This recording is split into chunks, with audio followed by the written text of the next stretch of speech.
This is the June 7th meeting of the Board of Directors of Marin Municipal Water. And I need a roll call, please. Good evening. Director Bragman. Here. Director Kohler. Here. Vice President Schmidt. Here. And President Russell. Here. Any public, we need a motion to adopt the agenda. So moved. Second. Roll call. Director Bragman. Aye. Director Kohler. Aye. Vice President Schmidt. Aye. And President Russell. Aye. Public comment on any items not on the agenda? Yes, we have one, Mr. James Krajewski. Go ahead, Mr. Krajewski. Hi, thank you. At a board meeting in April, Director Kohler claimed that the Water Board has never rationed water during her term on the board. I found that claim quite astonishing, having lived through all kinds of efforts by the district to push residents to reduce water use, including a ban on water for certain activities, various permit limitations, etc. There was some brief, though incomplete, explanation at the meeting of the idea that rationing only exists if the district limits water coming out of your faucet. But all of these restrictions have a goal of limiting the water that comes out of our faucet in the connection to the district. I've tried to find any source for the idea that many of these restrictions are not a form of rationing. I've been unable to find such a source. One of the definitions cited on the blog of the UC Davis Center for Watershed Services specifically mentions urban water rationing and provides a list of various ways that water can be rationed in urban areas. These include restrictions on lawn watering and car washing as examples of urban water rationing. I also found that other water agencies in the state use the term and the descriptions of their restrictions, as do the media and the public. The dictionary definitions of the word rationing also fit the kinds of restrictions imposed by the water district. I've asked Director Kohler for a direct definition of water rationing and a citation for the source of the definition, but after more than 2 weeks have had no response about that.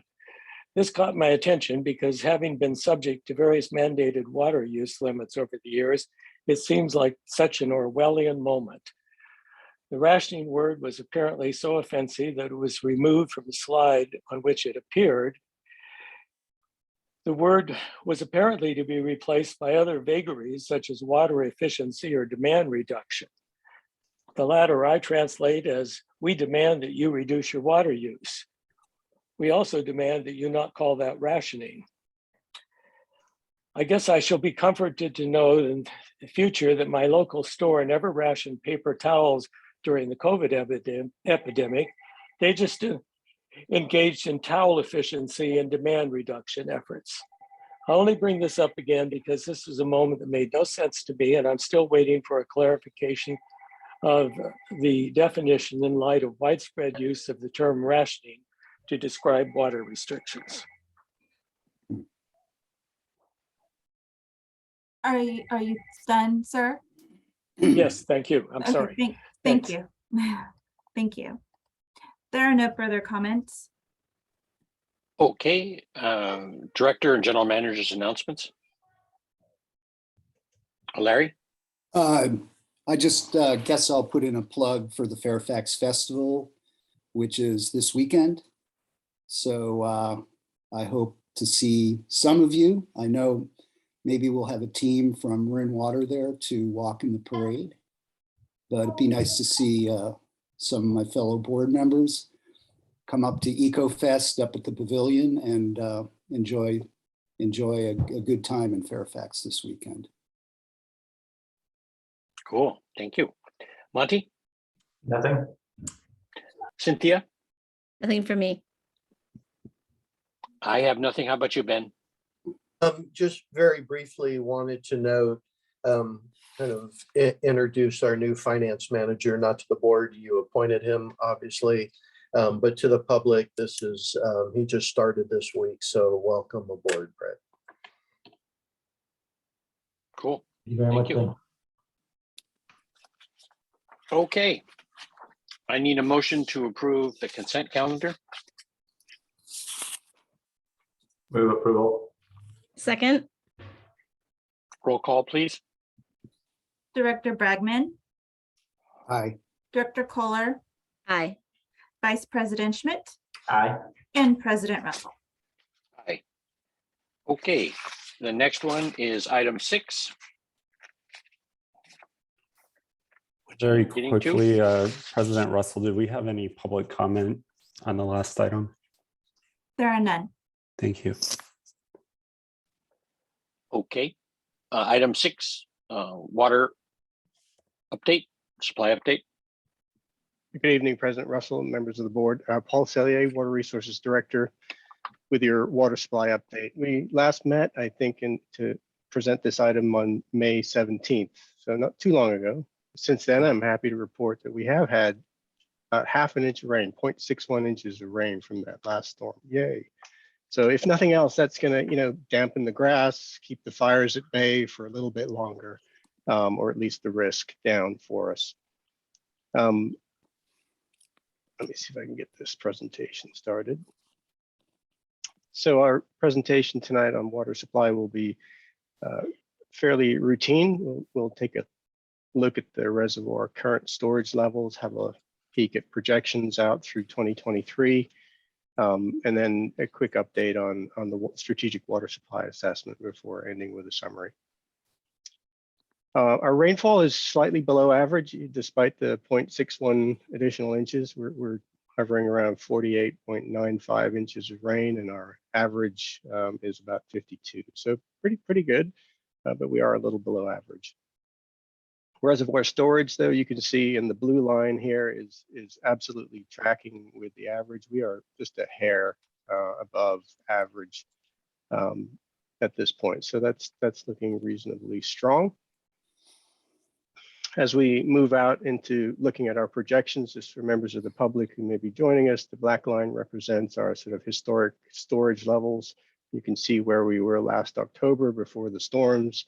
And then this first rise is the October storm, and then December following, with runoff contributing from both of those storms throughout. Nearly filling the reservoir system. And then here we are today, just a hair below 70,000, about 69,000 acre feet in the reservoir systems right now. And as we go through summer, we look at these dashed lines with the green line representing what we would say is average runoff into the reservoirs or average rainfall. The blue line, 50% of that average, and the orange line, 25% of that average. So something like 13 inches of rain, which would be a very, very dry year for us if we were to get that. So these are projections looking out into the future, and these red dots mark the end of the water year, so about September 30th. And so September 30th, 2022, we're tracking to hit just about a few hundred acre feet above average. Our average for that time of year is 59,800 acre feet. We look like we'll be right around 60,000 or so. And if we were to take those projections out another 12 months, again, with the 25, if the drought were to continue and we track this 25% runoff line, you can see October 30th, 2023, we would be right around that 43,000 acre foot level. And these projections do include, of course, our imported supply from Sonoma. So included in those reservoir levels, we're basing those levels on receiving a certain amount of water from Sonoma. And if I could just for a moment, if we focus on the sort of legend down here, this sort of turquoise is 2022. And you can see January here. And you may wonder why we didn't take much in January. Well, if you recall, our reservoirs were spilling. So it wouldn't have made sense for us to be importing water at a furious rate while reservoir systems were spilling. Once they stopped spilling, you can see in February and March, April and May, and continuing into June, the operations team is continuing to bring water in as much as we can. And in fact, I understand they've already surpassed last year's total a couple of weeks ago. So we're bringing in quite a bit of water while we can, though dry weather, of course, continuing. And we know the Sonoma County Water Agency has applied for a temporary urgency change petition to the state to reduce flows out of Lake Sonoma, and coupling that petition with a 20% reduction across the contractor base, which includes us. So as you can see in July here, these sort of orange hashed bars represent a significant reduction from what we would be taking in June and indeed in May. And that will continue, you can see, through December of this year. But if it rains at any point in that time, then there'll be winter water available in the Russian River, and we'll be able to pull it into our system through existing infrastructure and take advantage of the Castania pump station and really bring in as much water as we can at that time, if we need to. Just taking a peek at our potable production or demand in a monthly sense. Again, difficult to focus here, but you can see up through May, we have 5 bars with the most recent 2022 data on the right bar. And you'll notice in each case that it continues to be significantly below last year, and even more so below 2020, which we know is a relatively high demand year. So that gives us a clue that our conservation efforts are still ongoing and still successful. And as we look a little closer at that, we can note that in terms of a month-on-month tracking between May of 2020 and May of 2022, we're right on about 20%, which exceeds the governor's targets for us. If we were to think about a cumulative savings tracker since July of 2021, where really, if you remember our efforts, and we had, by that time, we were kind of in full swing of drought mode. Through May, our savings are 25% compared to the same period from 2020 to 2021. So really a good achievement there, I think.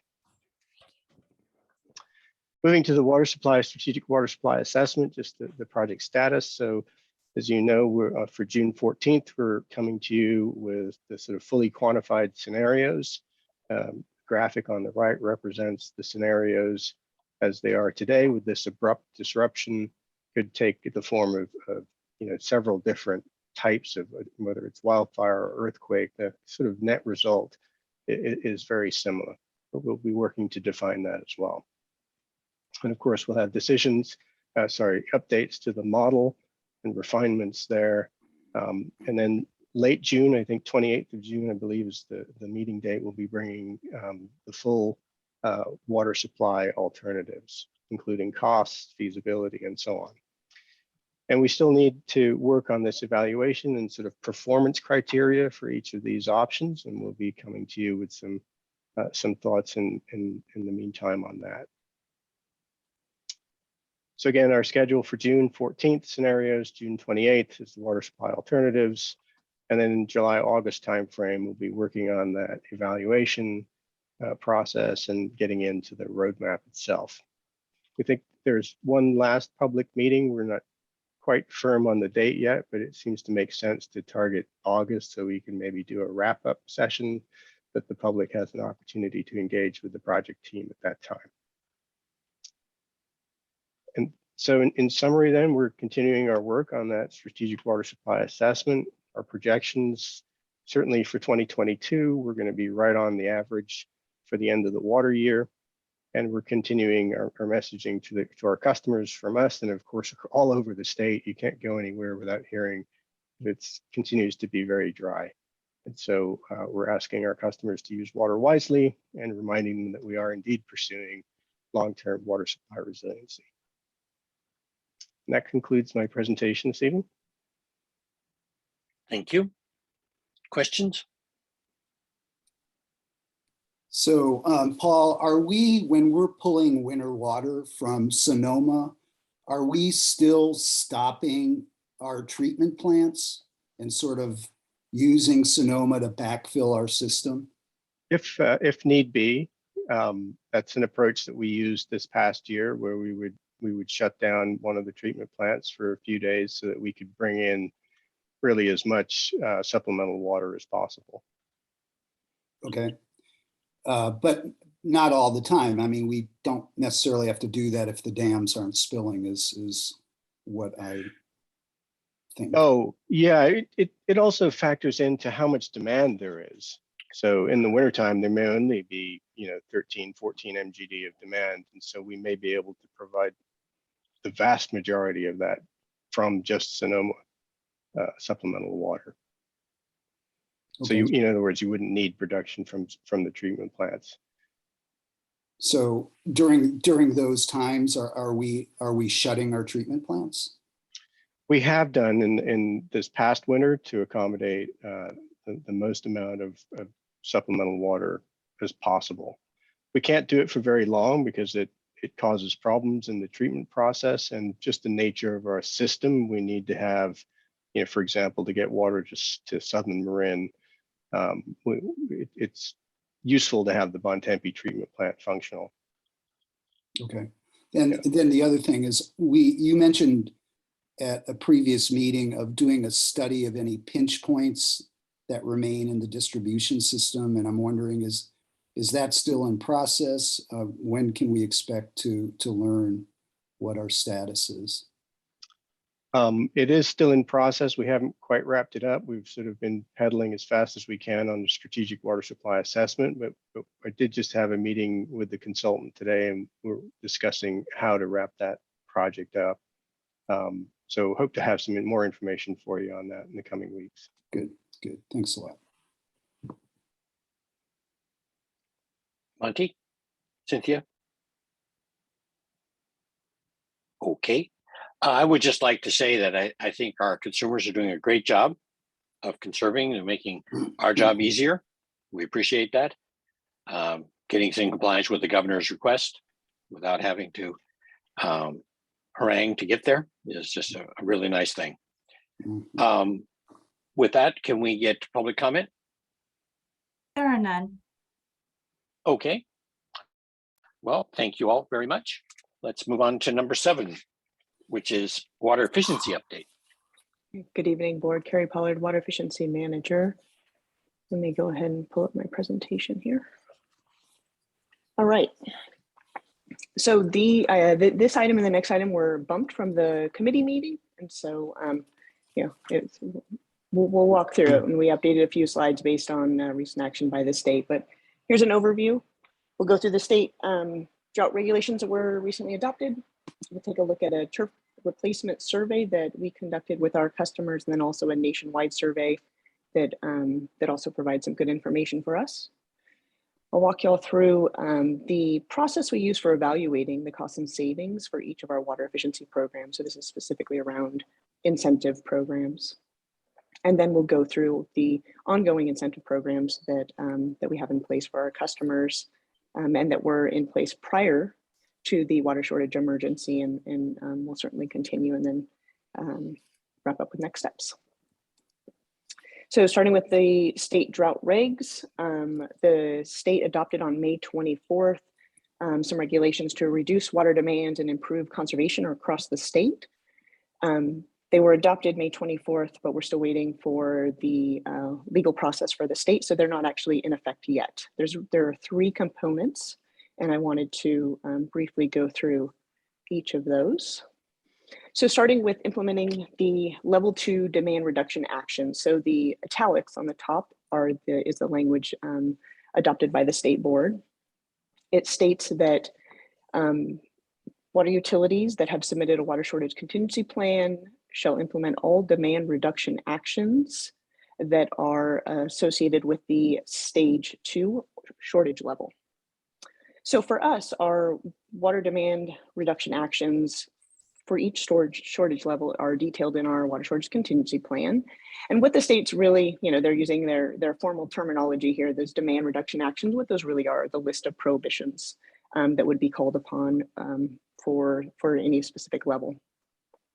As you may recall, when the water shortage emergency was rescinded, the board took action to adopt some additional normal year prohibitions that had previously been at higher levels of our demand response.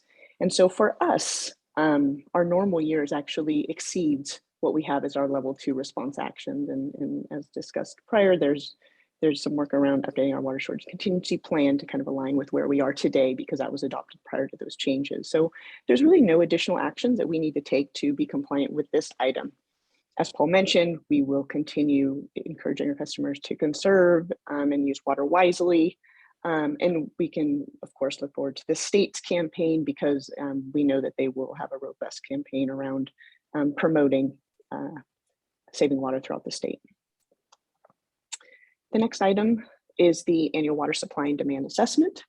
The language states that we need to submit a preliminary assessment by June 1st, and then a final assessment by July 1st. Paul sort of walked you through this in the prior presentation, but essentially the assessment shows that there's no shortage projected for the next year.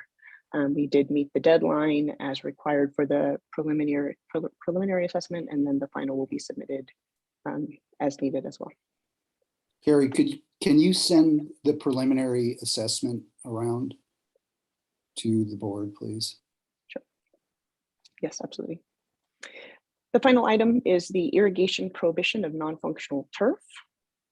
This language states that commercial, industrial, and institutional customers cannot irrigate non-functional turf. The state did recognize the need to continue to maintain tree health during these dry conditions statewide. And so they do allow for irrigation of trees. And then they also call out that water users could pursue an exemption if they already have low water use plant material installed as well. The obligation per the state for water utilities at this time is to notify our customers of this regulation and support the state in informing customers of the requirement to not irrigate non-functional turf, and staffs are working on doing that to align with the final adoption of those regulations. So when those final regs come out, we'll be ready to send a letter to our customers as requested. Carrie, before you move on, could you just go back to that last slide? Can you just clarify, because we've got our own local prohibition on non-functional turf. Can you talk about whether those are, I assume that they're compatible, but if are there any differences? I mean, obviously we need to send out the notice anyway, that's required by the state. I'm not suggesting otherwise, but this is basically what my understanding is. This is basically what we have already adopted locally. But can you identify any differences? Sure. Yeah. So what was adopted by our board applies to new installations of non-functional turf. So it's for new connections, so new developments. What this is addressing, what the state is addressing here is the existing non-functional turf. And so similar and related, but different types of users. Great. I just wanted you to make that clear to everybody, because I was expecting anxiety around that. So thanks. Sure. All right, moving on. So I wanted to touch on the turf replacement surveys.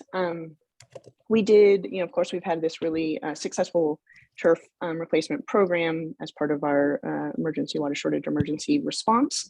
We had 300 participants in that program. And at the end of April, while we were developing the new material around resources for replanting, we wanted to get some feedback from our customers who participated. And so we sent out a survey. We had 122 responses out of 300, which is really, solid, impressive, I would say. And we learned quite a bit from this. We asked what motivated them to remove their lawn. You can see that saving water and to respond to the drought emergency were the most highly selected response. Interestingly enough, to save money was the lowest. We thought that was not what we had anticipated. And then there's a number of other responses kind of in between as well. We asked if they've already replanted or if they plan to replant, kind of what's the status of their landscape.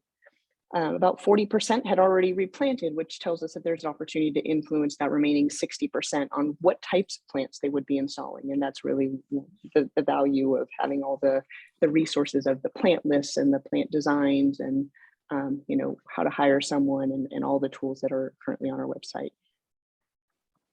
We asked if they would recommend this program to a friend. Very, very positive response here. We know that word of mouth promotion is key. And so we feel success right there with that one. And finally, have your neighbors asked about the project or expressed interest. And there's been studies that show that as neighborhoods, as a few folks within a neighborhood start transitioning away from, your standard landscape of turf grass and a few shrubs, that you kind of see the ball starts rolling in the neighborhood. You kind of see it start spreading out, and we see that there's a good potential for that to happen as well within our service area, with 60% of folks saying that their neighbors are interested and are talking to them about their projects. Some of the key findings, right? The water savings is more important than saving money to these participants, or to the folks who responded at least. 50% of the participants were already unhappy with their landscape, so they were already considering removing their lawns. It was also somewhat surprising, right? Maybe a few free riders there, or maybe our incentive was just enough to get them on board, right? To push them over to make that decision. And finally, the water shortage emergency had a significant influence on participation, right? So we can potentially see participation drop off, as we move forward, just because the water shortage emergency is not in place. We modeled our survey after the Alliance for Water Efficiency's turf transformation study they did in 2016, where they reached out to 8 different utilities across the nation. And while our questions are somewhat different, they're also very similar. This question here was, what was the most important reason why you decided to change your landscape? And it's really across the board, right? All these utilities had very different reasons for offering the programs that they offered. But interestingly enough, there's a lot of overlap, meaning, and we can kind of use this information to help inform how we attempt to motivate our customers to make these changes, right? Is it reducing maintenance? Is it the look? Is it to save money or to save water? Or is it just because there's an incentive available? And we really look at this as an opportunity to how we market the programs moving forward, to give folks different reasons why they may want to approach us and take advantage of the programs in place. Hey, Carrie, can I just ask you a quick question? Because I was wondering about that. Did I miss it? Did we ask them whether or not the availability of the incentive was part of their motivation? Did I miss Yeah, so that? we had about 25 questions. So we were trying to keep it somewhat concise. So Sure. If there's interest, we could provide the board with the entire survey results to you can kind of dig in a little bit deeper if there's interest. Yeah, I think that would be great, especially since we're talking about, there's a staff proposal we'll see what you're proposing later on, but to reduce the incentive. So I think knowing where that falls in the motivation. So I think I think it'd be great if you sent the whole study around, and I don't want to, if you recall whether that was, in the mix, it would just be interesting to know. But if you don't, I'll just wait to see the whole study. Yeah, it was, I think what ended up being like a third said yes, and a third said no, and a third, we're kind of, middle of the road. So, or, it was too high, it was too low, it wasn't enough kind of thing. So, I think it's one factor that does motivate a certain sector of the population. Yeah, I think that's what you'd expect, but I think it would be really interesting to see. Sure. Thanks. So I wanted to move on to kind of walking through how we go about evaluating the cost and savings of our water efficiency programs. There's been a lot of discussion around, cost per acre foot. And so we could do a comparison of, various programs and other initiatives. And so I thought I'd take one program as an example and walk us through what the process is. And so, of course, with our turf program being so successful, I wanted to start there. I think it's a good example to use to go through this process.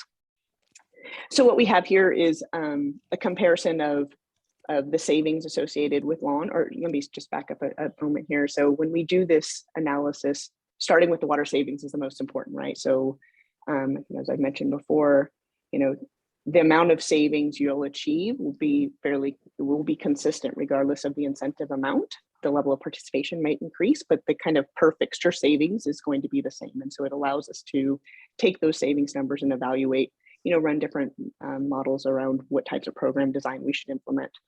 So we start with water savings. So what we have here is our turf replacement program. We have our lawn in the table here. We have our lawn savings and we have our water efficient landscaping savings. So what we do is we start with weather. We recognize that, weather impacts the amount of water need, whether it be turf grass or low water use plantings. And And also, the same plant material here versus Sacramento would be very different, right? So that's an important factor to bring into the equation. We then look at the plant factor, right? So it's a industry standards that's utilized for every plant has a plant factor. They're categorized in this way. So we use that information as well. We then look at the irrigation efficiency. So what type of irrigation is being used? So if you have a lawn, it's generally irrigated with overhead spray. If you have water efficient landscaping, it's usually on drip. So granted, you can have a lawn on drip, right? And that would adjust the savings. So we're doing some assumptions here saying, most lawns are irrigated with overhead spray.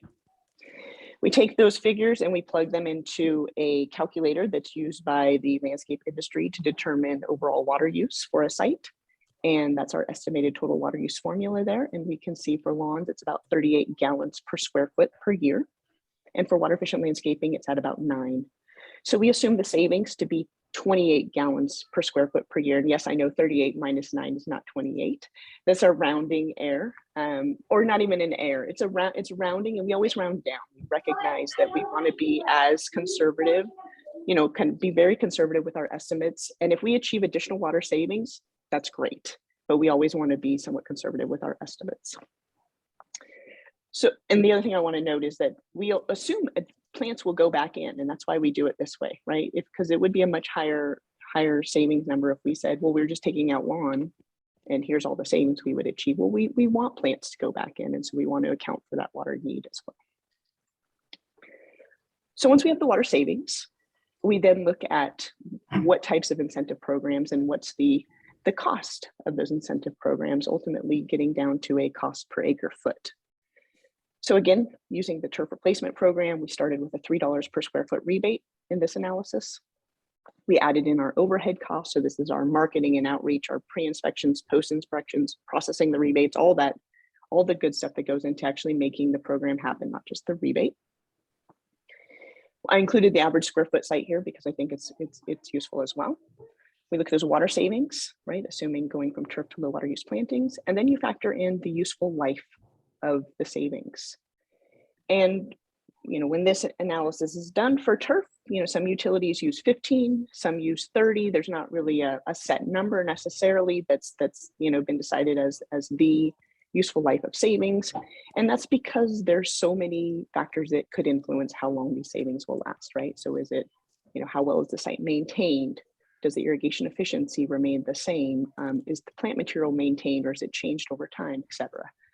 And so that's where we have here is this range of costs. So at the 15 years up to 30 years, it's going to be anywhere from about just over $1,000 per acre foot to about $2,500 per acre foot. So again, this process is done for each one of our programs. So for example, if it's a toilet program, we're going to look at, well, how many times is the toilet flushed, right? And what's the incentive look like to come up with this cost per acre foot? Or if it's a rain barrel, it's how many times do those rain barrels refill, et cetera. All of those factors kind of go into this analysis. And this will be useful because in my next presentation, we talk about kind of what is the cost per acre foot for many of the programs.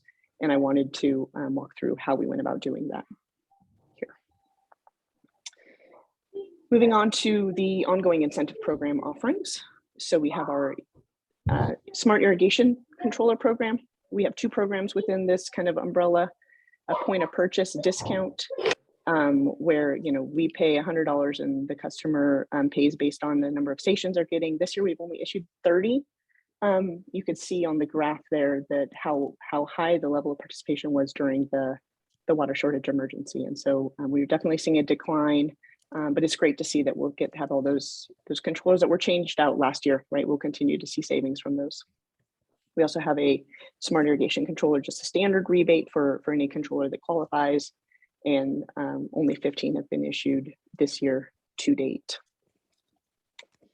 Moving on to clothes washers. This is a long-standing program. The graph on the right shows over 4 years, the last 4 years, the level of participation. That big jump in June was, all that marketing around the water shortage emergency. For this rebate, we have very strict criteria to ensure that only the most efficient models are incentivized. I think that this is a good opportunity to kind of talk about rebates, right? So there's really a couple of reasons why we might offer incentives, right? One would be to motivate customers to retire hardware before the end of its useful life, right? We would offer an incentive to say, you know, get rid of your current clothes washer, even though it works perfectly good, and you know, get a new one. It's fairly unlikely, which kind of leads into the second reason why we might offer a rebate, and that's to sway the decision of what a customer is purchasing. And when we look at the clothes washer rebate, the fact that we have a very limited number of models that qualify because we're really driving those water savings down is a good example of the latter, right? Just trying to sway a customer from purchasing the most efficient model out there. When we look at our in-use data, we can see that 47% of the loads from that group of users are already efficient. So we can see over, you know, how effective these years of incentives have been in driving the use down. And so we are evaluating whether or not saturation has been reached, and you know, at 47% of the loads are efficient. There may be a little bit more work to do here, but we are approaching saturation. So, which is good. That's what we want, right? Is to get you know, it to be community wide as quickly as possible. So Carrie, did you say, when you say we're approaching saturation at 47%, what do you consider saturation? I think I heard in the past the number was closer to 70, but yeah, 60 to 70 usually, but right, if we're almost at 50, I mean, that's, you know, we've made some good headway there. Mm-hmm. And is that because you just hit those diminishing returns for that last 40, you know, to 30%? Is that? Yeah, I think it's recognized, right, that at some point, the customers who would have replaced their fixture due to your incentive will have already done so, right? And then natural replacement, you know, kind of handles the rest. And it's not, their incentive is not driving the decision any longer. All right, so rain barrels and cisterns. We offer a 50 cents per gallon of storage up to $1,000 max. We've had 93 rebates approved since the project start date. Average size is about 770 gallons, totaling 0.22 acre feet for the entire program. When we look at our laundry to landscape program, we're offering a $125 discount on the components, the hardware needed. You can see on the table there the number of attendees to our webinars and the number of kits issued. We are doing a monthly webinar. It's the first Tuesday of the month, so it was actually right before our board meeting this evening. I didn't get the final count of how many folks were actually in attendance, but we're still seeing pretty good participation in the webinars, just not a whole lot of uptake on the kits. Recognizing that you know, what are the barriers? We're going to reach out to the folks who have taken advantage of the kits, kind of building on the turf survey, and get some input from them, right? Find out, you know, what motivated them, what, you know, how's it going? Are there, you know, problems? You know, just get some more information. Continue to evaluate the program. We do know that one challenge is finding installers, and so we're looking at evaluating a subsidized installer training to increase local installers, and we think that might help, right? At least give us give our customers another resource for if they are interested in pursuing gray water. Carrie, a question about gray water. Our ordinance requires installation in new construction and also major remodels. Do we have any numbers on those? We do, and we can provide those. We can provide those to you, Director Bregman. We can pull the latest information. We are finding that about 50% are pursuing a not feasible exemption. And so there's, you know, again, an opportunity to kind of look at that and see whether or not there's change that could be made to kind of make that more feasible. The installations we are seeing tend to be laundry to landscape, right? The three-way valve being installed. So kind of a very, very simple system.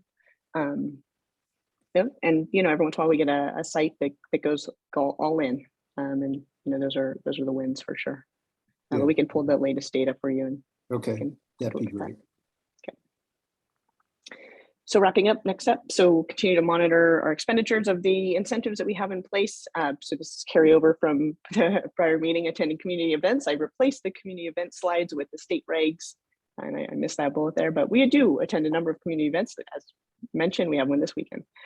And then continue the ongoing evaluation of programs, right? And finding ways that we can increase the information we get from our customers to improve our programs continues to be really important, and something we'll continue to do in the future.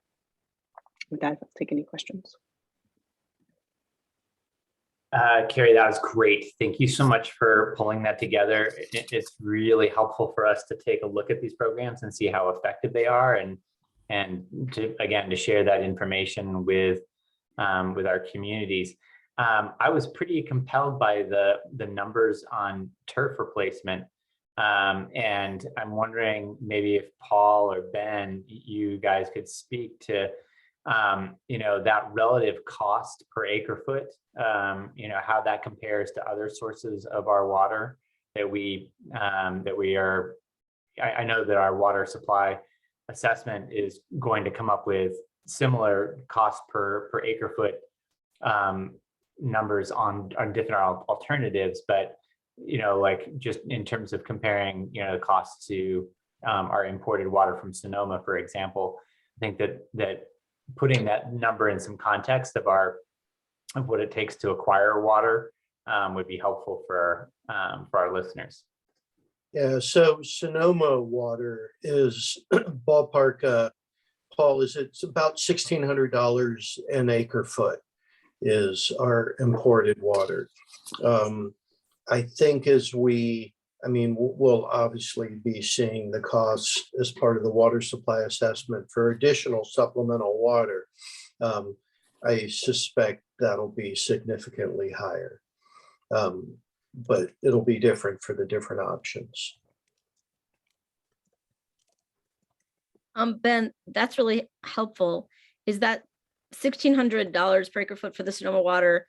That's just the cost of purchase, right? That doesn't include the cost of, the capital cost of the infrastructure or maintaining that infrastructure, right? Yeah, there's not a huge amount there, but yes, you're correct. And also it doesn't include the operational costs. So the pumping costs, we do add some chemicals to it to treat it. So it doesn't include any of that. And you're right. It's the infrastructure really of our entire system, it supports water. And if you can conserve, you don't have that demand. Of course, a fair amount of it's fixed infrastructure. So I wasn't going there, just right. I was just making the point that that's sort of a base cost. And then there's, as you point out, the operational costs, whatever, maintenance is necessary. And yeah.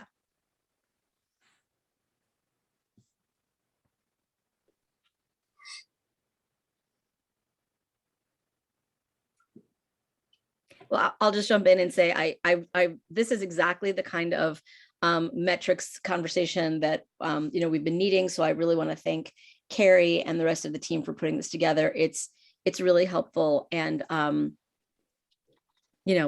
very clear, and the graphics are great. So my appreciation as well.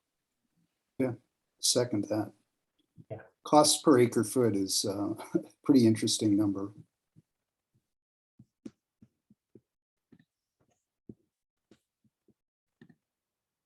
Okay. Any comments from the public? There are none. Okay. Thank you all. Let's go on to modifications to water efficiency incentives. Moving right along. Carrie Pollard, Water Efficiency Manager, once again, kind of building off that prior presentation, we're going to look at some modifications to our water efficiency incentives.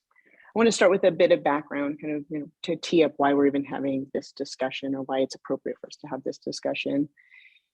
Back in May, when the board adopted the enhanced incentives, they were really tied to the water shortage emergency, right? They were called out upon approval as being limited term to support our customers in the call to action. And on May 3rd of this year, when the board rescinded the water shortage emergency, it kind of brought and incorporated some additional normal year, brought forward some normal year items. It really brought forth this idea, okay, well, now we need to figure out what we're going to do with the incentives moving forward, right? And so we need to consider how they would align with the end of the water shortage emergency. And that's really the the reason why we're here having this discussion today. And so what I have is the 5 programs. I'll walk through each of them, going through those 5 programs that were adopted as this enhanced program. We'll look at the cost per acre foot for each program, some of the benefits, and wrap up with a staff recommendation for discussion. So we'll start with our Flume, the Smart Home Monitoring Program. Of course, it provides minute-by-minute water use to our customers and also disaggregates their uses. The discount for our customers to purchase a Flume device for us is $75 per device. And that's because a portion of our contribution is also covered by a grant. And so we've expended about just over half of our grant funding. So we do have a bit of grant funding still remaining for this program. We have the water savings there in a small table. What we did is we took our average residential use, and there's been a couple of studies that were done by Contra Costa and San Antonio Water Systems showing savings with a Flume device between 10 and 18%. We took the low end, as I mentioned. We try to be conservative of our water savings. Anything else we get on top of that is, gravy, so to speak. So the savings potential is about 9,000 gallons per year.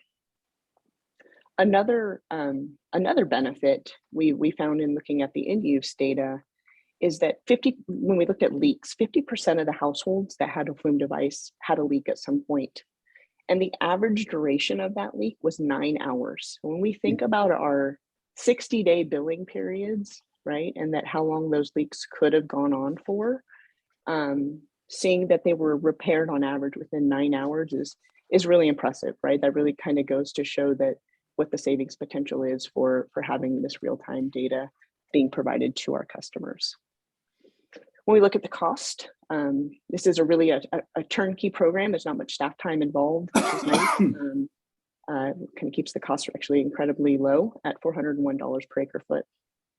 The staff recommendation is to retain this incentive program, recognizing that when AMI is implemented, then there'll be a lot of overlap and not necessarily the need to continue this incentive. Moving on to the turf replacement program. What we have here is kind of four programs, if you would. The 2 on the left, the first one is our original rebate, and then the second one is our water shortage emergency program, and then the green ones are what staff is being proposed to transition to. If we go down the columns, the top line is the dollars per square foot, so the incentive, if you would, that would be issued. The second box is the plant coverage, right? So how many plants need to be installed, what percentage of coverage needs to be installed, and what types of plants would be installed as well.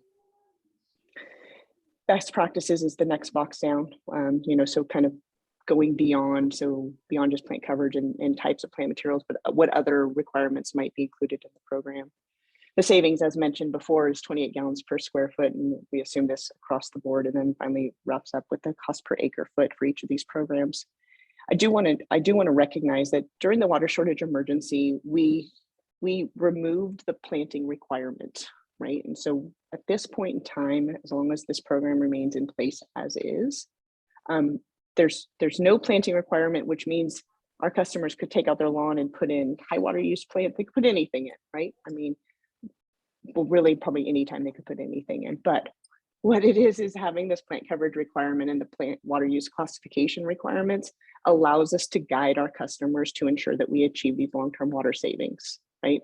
And not just leave bare land or not at least discourage them from planting high water use plants in the area where the lawn had been.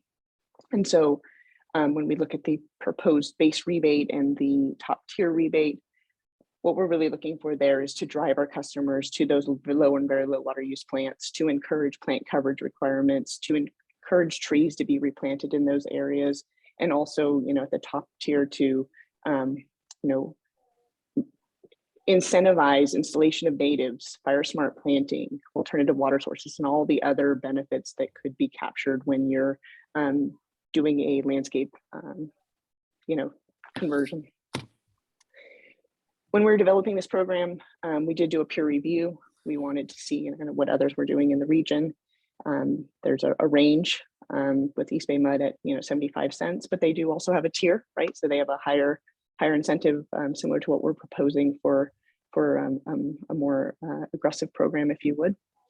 Valley Water is a wholesaler, and so they partner with their retailers, which is why their rebate is so much higher than for $2. But what we're proposing is really kind of aligning with what we're seeing.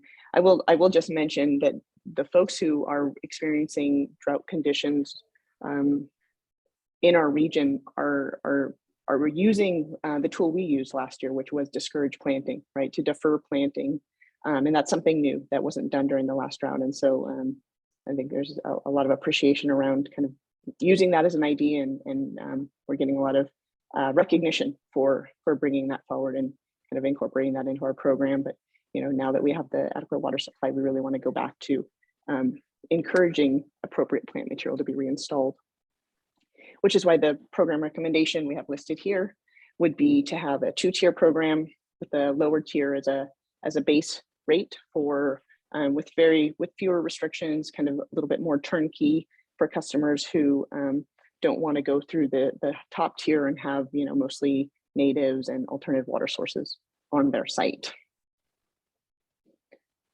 Moving on to the pool cover rebate. Ordinance 461 was adopted to require that all recreational pools have a cover.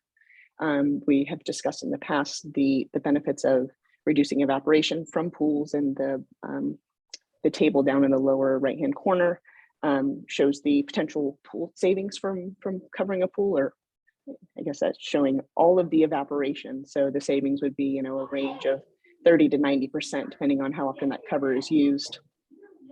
We found there's about 7,000 pools in the service area, so there's a high level of opportunity to reduce that evaporation as well. The cost here is a range based on liquid versus solid savings at about $1,000 to $2,000 per acre foot. The recommendation is to retain the rebate for both solid and liquid pool covers. Moving on to the hot water recirculating system rebate. So of course, this reduces the amount of time folks have to wait for their water to get hot. It really impacts only a handful of fixtures in a home. Of course, the showers, clothes washers, and faucets. And you can see the pie chart there shows how much water in a single family home is going to each of those types of uses. There was this was a long-standing program. It was ended in 2000 because there was such low participation, but it was brought back as part of our drought response and has seen, last year we saw quite a bit of participation at 102 rebates being issued. This year we're still at 40, which is more than most of our other programs, so still fairly active. The water savings do vary greatly, right? It's really kind of, it depends on the home, right? It depends on how the layout and so many factors. So the savings do vary greatly, but when we look at the low end savings, the cost is at $900, just over $900 per acre foot. So still fairly cost effective. So it does make sense to retain this rebate as well at the $50 level for those homes who need that, who could benefit from this. Finally, our toilet replacement program. This is a long-standing program. The district started offering incentives back in 1993. We have documents that show over 48,000 toilets have been replaced, and another 14,000 were replaced through policy. So the 48,000 were through incentives. This slide really just meant to show the progression, all the various programs that had been adopted over the years.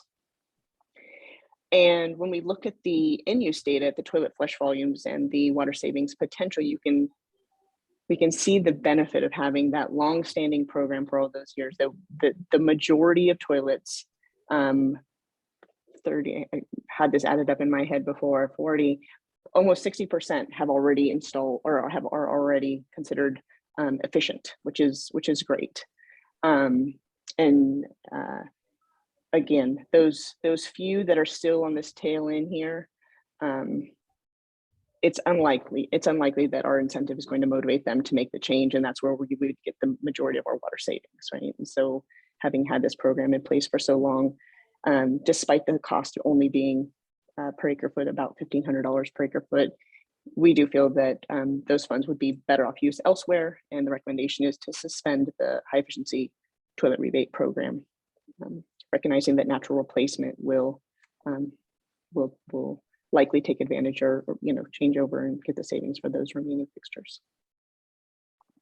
Wrapping up summary and next steps, the staff recommendation is to retain the 4 programs listed here: flume, hot water recirculation, pool covers, and the turf conversion with modifications. And then the recommendation is to suspend 1 program, the toilet high efficiency toilet rebate program. We are looking for input and hope to bring an item back to the board for formal adoption and changes to these incentives. With that, I'm happy to take any questions.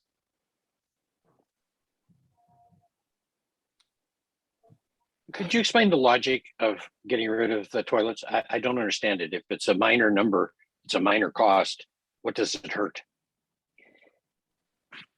Well, the staff time to market, to develop the program, right? There are still costs associated with it, even if it's just, Well, a what if we handful don't of rebates advertise the each year. program? What if we don't advertise the program? Just let it be there. People find it on the webpage and you move forward. Barry, you mentioned earlier, and I've heard you mention it in the past, the idea of free ridership. And so what that is, it's giving incentives to folks that are remodeling their bathroom, Sure. Their toilet breaks. And at some point, that's why saturation is below 100%.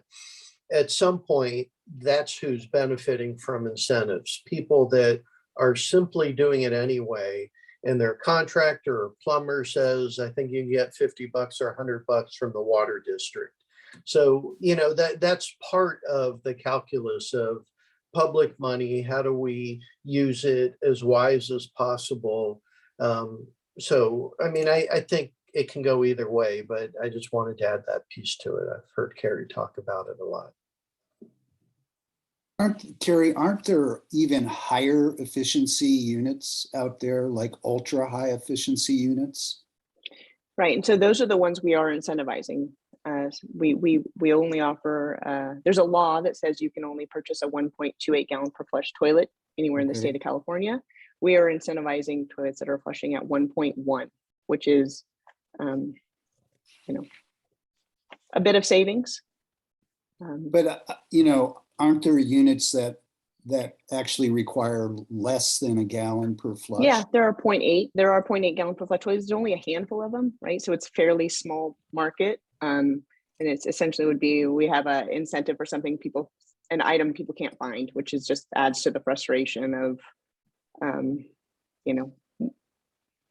we're offering an incentive and there's none available anywhere, around in our service area. You can't walk into a Home Depot and find a 0.8 gallon per flush toilet.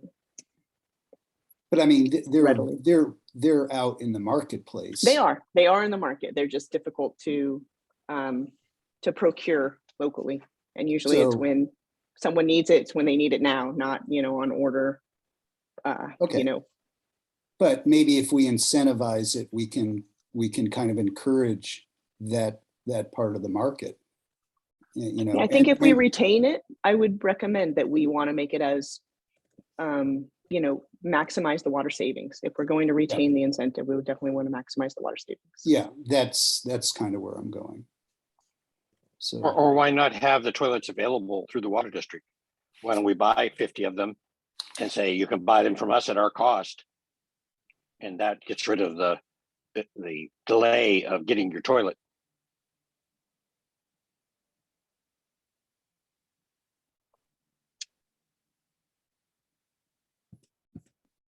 Don't know if we've done that, but I just think it might be worth retaining it and really encouraging super high efficiency units. So that's kind of my thought. It makes sense to me. Like I say, it seems like a very low cost for some benefit, maybe not a lot of benefit, and maybe it is people taking advantage, but even if they do take advantage, Ben, we still got the water savings. No, yeah, absolutely. It's understood.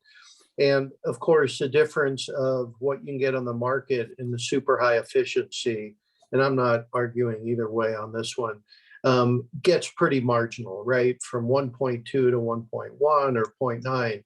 You know, it's a big change from the old 5 gallons to the 1.2 gallons, where you're really reaping, you know, significant water savings. Huge. Sure, I mean, sure, but it's still 20% less. 1.1 to 0.9, you know. Yeah, yeah. And some of those we need to look into them, you know, are kind of double flushers at times too. But, you know, but some have the Or, dual according to flusher. Trump, 10 flushers, right? Yeah. Why'd I even bring that up, right?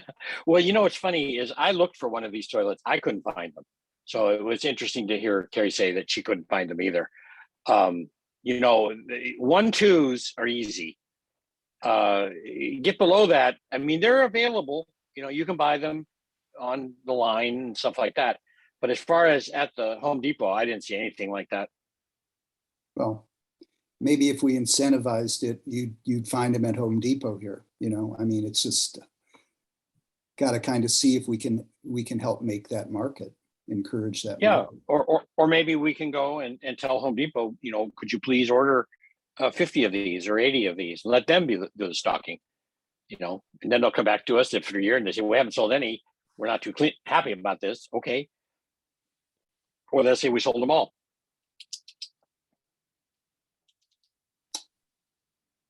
That's where I'm going with it. We'll take a look at it. Yeah. How many toilet rebates did we have this year? I will have to look that up. It's only been a handful. Okay, fair enough. And then I'm just wondering on turf, it seems like a very sharp drop to implement in 1 year or less than a year. So I'm kind of puzzled about that. I mean, I understand the budget part, I understand. And, you know, my thought, I mean, I think we want to encourage that program, and I just am not really comfortable plummeting the replacement costs by 2/3. You know, my approach would be really to keep it at the same level, but maybe cap the budget for that program, but keep it at a high level to incentivize folks. And I understand what you're saying. They may not be incentivized by the rebate, but I think a lot of folks actually are. I mean, Yeah, I just to jump in, Larry, I don't think we did hear that they weren't incentivized. At least I don't think that's what I heard. That's why I asked that question earlier. So I'm certainly with Director Bragman on this. I think, Carrie, some of the most compelling data that you presented today was that, and this is very much in line with what we see around California and the West, is that these programs in particular take time to establish. You can't really turn them on and off effectively during droughts. It's not like don't wash your car, or, you know, the things you're able to do very quickly during a drought. You know, these are programs that need to evolve.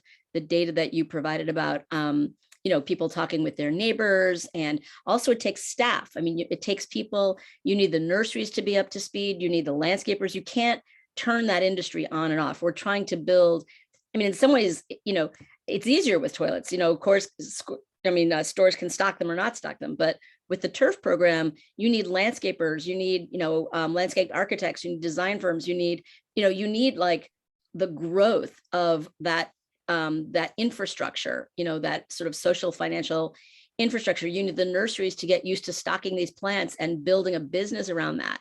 I think it would be a mistake. I think it would be a bit of a penny wise, pound foolish approach for us to cut that program so dramatically. I hear what you're saying about other districts, but I think this is really a place for us to be a leader, not a follower. And I think we've certainly seen over the last 9 months or so, well, you know, longer than that, that our situation is somewhat unique. We're not dialed into the rest of the Bay Area infrastructure. That does, as we've been talking about for months now, it makes us a little bit more vulnerable to our local precipitation. So becoming more resilient by addressing what you've previously, I think, very compellingly demonstrated to be our largest opportunity.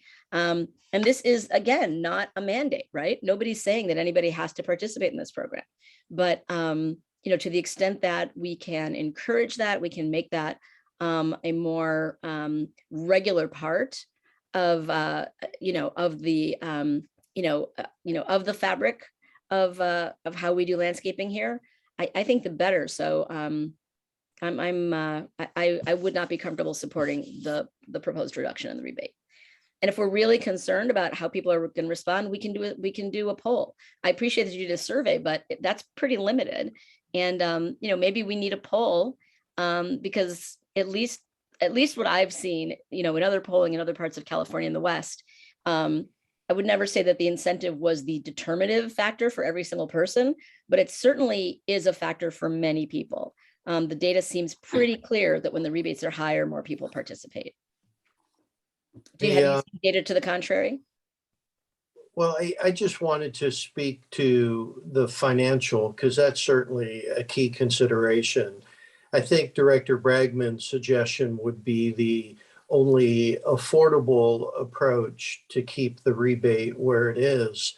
I think, though, that could be more disruptive to the program if 3 months in, we have no incentives and we have to end them. But you know, as you saw from Paul, the level of conservation that's continuing and the associated reduction in revenues, we don't have the money to continue this rebate program and spend the money that we spent on it this last year looking forward in the scenario that conservation is going to continue at, you know, 20 plus or minus %. And, you know, we're looking at having to pump Sulaholy. It's another $1.5 million. And as you know, our reserves are dwindling. So I think for the board, really the choices that I see are staff's proposal or Director Bragman's approach of just cap it to the budgeted dollars you have. And if you end up using all those, you know, that would end the incentive program for that. Maybe there'd be other incentive dollars that aren't being tapped, but just, you know, run it through to your budget. What would be an approach that, you know, what we could look at. Well, Ben, I think I'm a little confused by that. I mean, we're talking about water supply programs that are substantially more expensive. I mean, at some point, rates are going to need to increase. I mean, I don't think there's any surprise there. And we're going to, I think I'm not completely understanding what you're saying. I mean, I think a strategy of we have to sell more water than is sustainable for us to be supplying so that we bring in sufficient revenue. I mean, I think that's, I don't really think that's what you're suggesting, is it, Ben? No, I'm just saying what we're in a cash flow situation for the next year or so. And, you know, as we talked about at finance, we have a good number of positions that we aren't filling. And we're making other budget cuts throughout the organization. And even with that, concerned about cash flow this coming year. So right. And we all, I think there's a strong board understanding about that. But I also feel that to take this one program and say, this is the only thing we can do is, I just think it's a little short-sighted. I mean, we certainly have there may be other capital programs we want to delay. There may be there are other investments that we're making in infrastructure. This is a program that it's taken us a long time to get going. It's taken a long time to get the staff up, you know, moving on this. So I think before we decide that that's the only thing we can do to address cash flow, I think the board needs to look at all of those other programs. And I think, as we've discussed a number of times, we need to see, you know, think about the options to moving these costs into, you know, what the possibility is to pay for these programs out of capital. If you're telling me that all of our capital programs are, you know, encumbered and that absolutely none of those dollars can be available for this, I think that's something for the board to examine. I think, a couple of us have been saying for some time, this is not a program that should be paid for exclusively out of operating funds, because these are not annual expenses, which is what operating funds are for. I just want to jump in. I think there's going to be a drop off, excuse me, on the program because we're out of drought. I mean, that seems pretty clear from the numbers. So I think given our financial dilemma, just keeping the program at the same rate of reimbursement, but limiting it for the next fiscal year. I mean, I don't know if we actually will use up the entire budget. I think there's also grant possibilities, but to just slash the program, slash the incentive by 2/3, I really think, as Director Kohler pointed out, it's not only going to disincentivize our customers, all the ancillary service providers are also going to shy away from focusing on that kind of service providing. So, I mean, I think we can kind of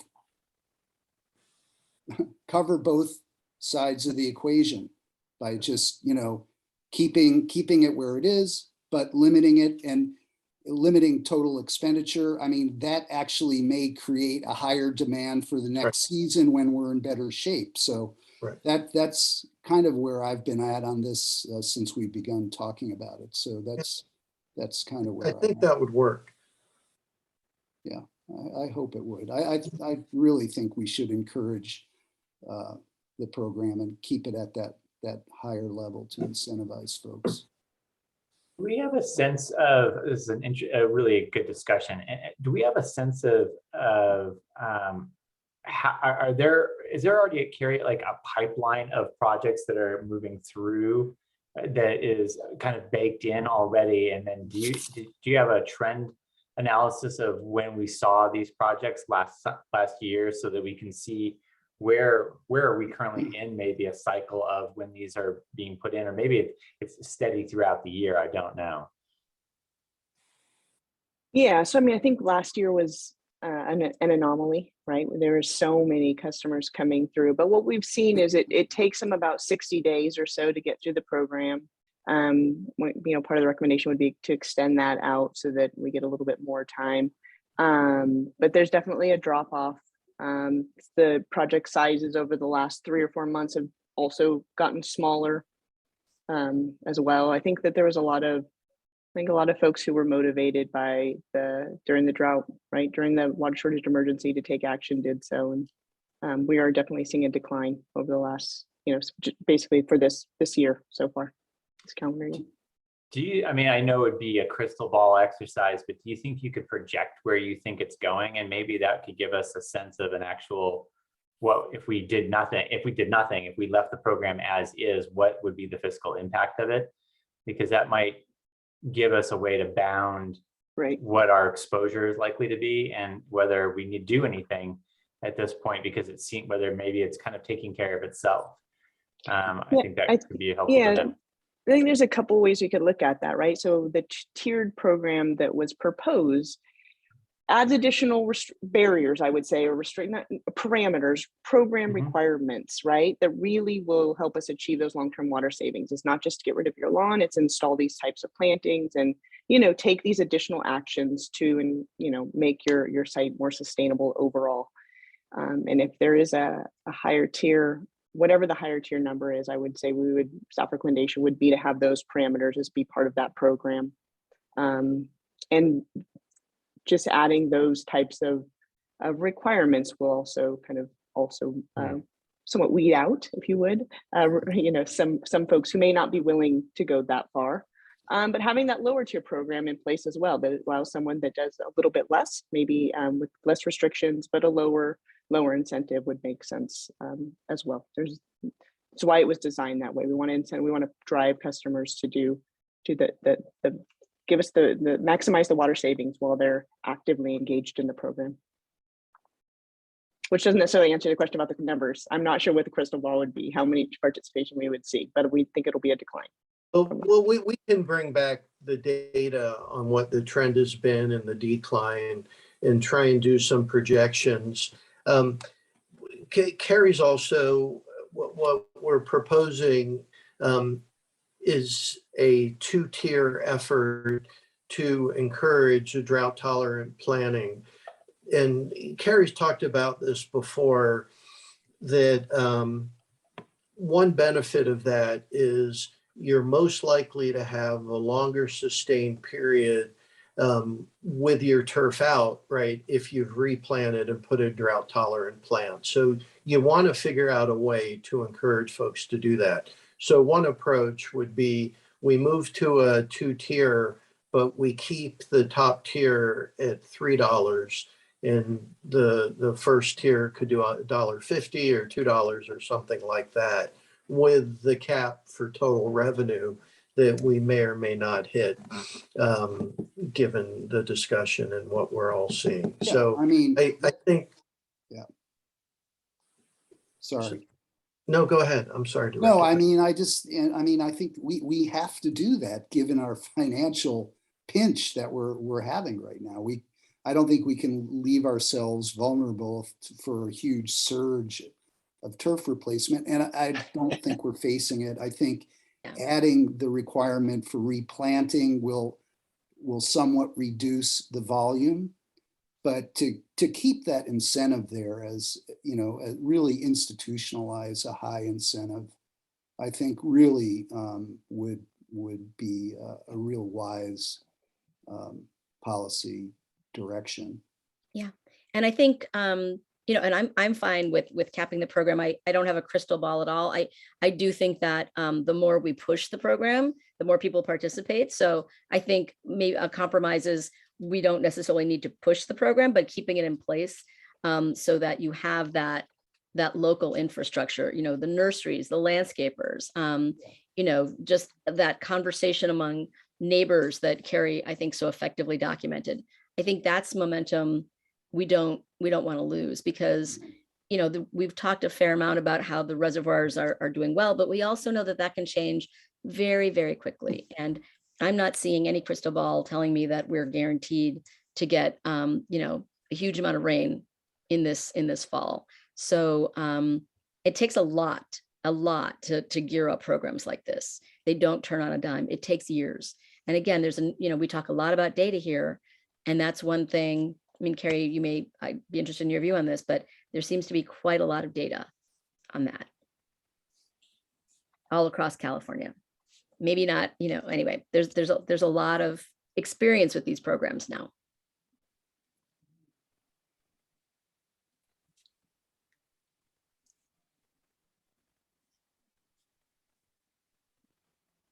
Okay, I think we have some good direction. I don't know, do we want to go to public comments, Director Russell? Sure. Okay, we have one, Ed Jamison. Go ahead, Mr. Jamison. Can you hear me? Yes. Thank you. I'm clear. At the October 15th Sausalito retreat, the Las Vegas conservation manager said they surveyed their toilet rebate participants and discovered that something like 90% of them were going to buy a new toilet without regard to their $100 rebate. The customers were happy to take the free $100, but it had no influence on their decision to purchase a toilet. So Las Vegas dropped their toilet rebate program back in 2004, as I recall. Our toilet rebate program is just throwing money away, and it needs to be dropped. Thank you. Thank you. There are no further public comments. Okay. Well, with that, let's move on to future meetings. Okay, future meetings. Just wanted to reiterate to the board, tomorrow we'll have the Watershed Recreation Management Plan Community Workshop 1 at 5 p.m. It's virtual. I'll send you the links to that meeting tomorrow. Also, next week we'll have 3 meetings. The first is next Tuesday is the Strategic Water Supply Assessment Working Session 4 at 5 p.m. also virtual.